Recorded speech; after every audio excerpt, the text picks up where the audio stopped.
Lepo pozdravljeni.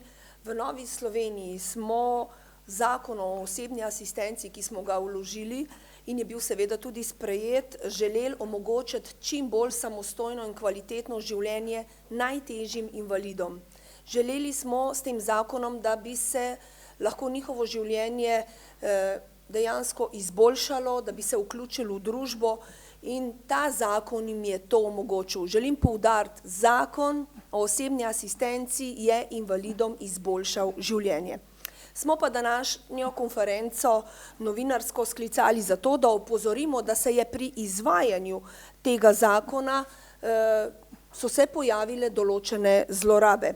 Zaradi tega smo vložili tudi sklic nujne seje v Državnem zboru, kjer seveda od Ministrstva za delo, družino, socialne zadeve, invalide in enake možnosti pričakujemo pojasnila, zakaj je prišlo do zlorab in na kakšen način izvajajo nadzor nad izvedbo zakona, ter da se zlorabe tudi odpravijo. Še enkrat želim poudariti, se mi zdi, kar je najpomembnejše. Zakonom, ki ga je Nova Slovenija vložila o osebni asistenci, se je življenje invalidom izboljšalo. V samem sklicu nujne seje Državnega zbora smo predlagali 4 sklepe in naj jih na kratko navedem, da Odbor za delo, družino, socialne zadeve in invalide poziva Ministrstvo za delo, družino, socialne zadeve in enake možnosti, da v roku 3 mesecev opravi podrobno analizo izvajanja osebne asistence v letu 2019 in o tem obvesti Državni zbor. Da nemudoma zagotovi kadre za izvajanje učinkovitega nadzora nad izvajalci osebne asistence.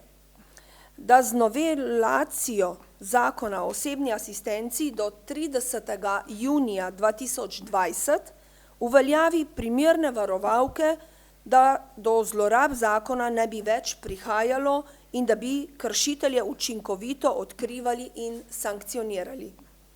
Da pred pričetkom parlamentarnih počitnic 2020 poroča odboru o izvedbenih ukrepih, se pravi dopolnitev kriterijev za pridobitev osebne asistence, dopolnitev programa za usposabljanje, izvajanje nadzora in stanju na področju izvajanja osebne asistence v Republiki Sloveniji. To želimo, da se ministrstvo tudi do naših predlogov opredeli, predvsem pa res, da nam pojasni, kakšen je bil nadzor nad izvajalci, nad samo izvedbo zakona o osebni asistenci. Da pa je zakon res omogočil kvalitetnejše življenje invalidom, pa bo seveda tudi potrdila moja današnja sogovornica, gospa Elena Pečarič. Izvolite. Hvala lepa. Ja, jaz sem, veste, že več kot 20 let aktivistka in borka za neodvisno življenje hendikepiranih. Tudi zakon o osebni asistenci ima bogato, pestro zgodovino in naposled ga je Nova Slovenija vložila v parlament. Seveda je zakon, jaz sem zelo kritična, bom rekla, da je najboljši na svetu, kljub številnim pomanjkljivostim, in mi zopet opozarjamo glasno, jasno in odločno, da se morajo odpraviti. Sicer bo finančno stanje tega zakona pač bo uničilo sam zakon in tudi namen le-tega, ker nam je bila smisel vsega neodvisno življenje posameznika, ne pa reševanje socialnih stisk družin in njihovih sorodnikov. In tukaj je treba narediti precej popravkov, varovalk. Kot je rekla gospa Dimic, mi smo tudi konkretno že lani predlagali rešitve, ki pa žal Ministrstvo za delo ni bilo pripravljeno jim prisluhniti, ne dovolj odločno in ne dovolj konkretno. V želji, da preprečimo zlorabe, tudi do posameznikov, uporabnikov, ki so zdaj mogoče ujetniki prav biznisa v družini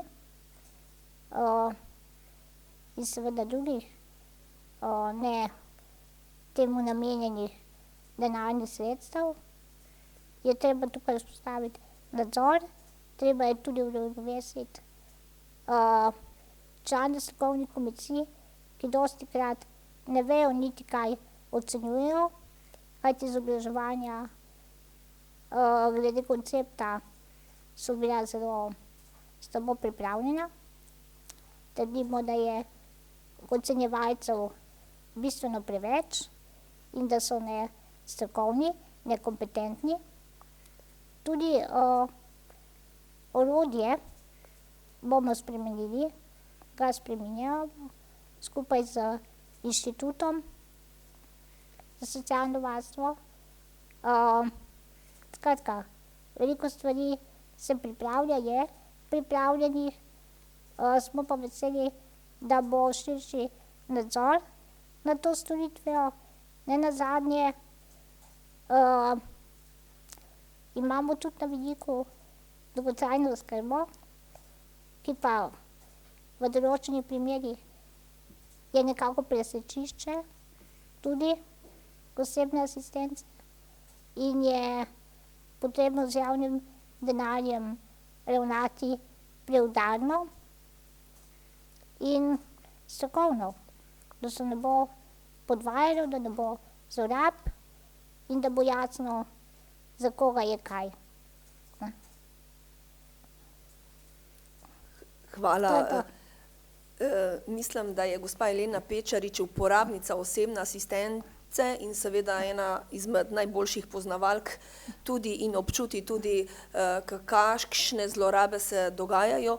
In mislim, da je seveda prav, da Ministrstvo za delo, družino, socialne zadeve in invalide prisluhne tako nam, ki smo zakon pripravili in vložili v sprejemanje, kot tudi samim uporabnikom, še posebno, če na zlorabe in nepravilnosti opozarjajo že kar eno leto. Mislim, da je eno leto tudi čas, ko zakon velja, da se lahko opravi tudi evalvacija in da se odpravijo pomanjkljivosti, tudi v luči finančne vzdržnosti osebne asistence. Tako, finančne in vsebinske, to je vedno povezano. Tudi mnogi izvajalci, bom rekla, še vedno nimajo pojma, kaj je osebna asistenca, ker tega ministrstvo ni zahtevajo. Oni so pač podajali, kako bi rekla, ne koncesije, ampak dovoljenje SP-jevcem po tekočem traku. In tukaj je velika napaka. Odprla se je neka Pandorina skrinjica, ki jo bo zdaj zelo težko zapreti in spraviti v red. Jaz čutim tudi etično odgovornost, ker, kot rečeno, se že toliko let borim za to pravico, ki je v skladu s konvencijo o pravicah invalidov in me boli dobesedno, da se to tako zlorablja v res neprave namene. Tudi mogoče rečem, da jaz sem velikokrat preko družbenih medijev napadana zaradi moje rigoroznosti, ampak nič drugega. Pač se čutim, kot rečeno, dolžna, da opozarjam tudi na te zlorabe. V Novi Sloveniji pa čutimo dolžnost, da se seveda odzovemo kot tisti, ki smo zakon predlagali in vložili, da vendarle ministrstvo pogleda, kje prihajajo do zlorab, naredi nadzor in seveda zakon izboljša, da bo zakon res bil namenjen najtežjim invalidom in jim omogočal samostojno, kvalitetno življenje. To je tudi namen bil zakona in tudi sklic nujne seje v Državnem zboru. Hvala. Ja, hvala.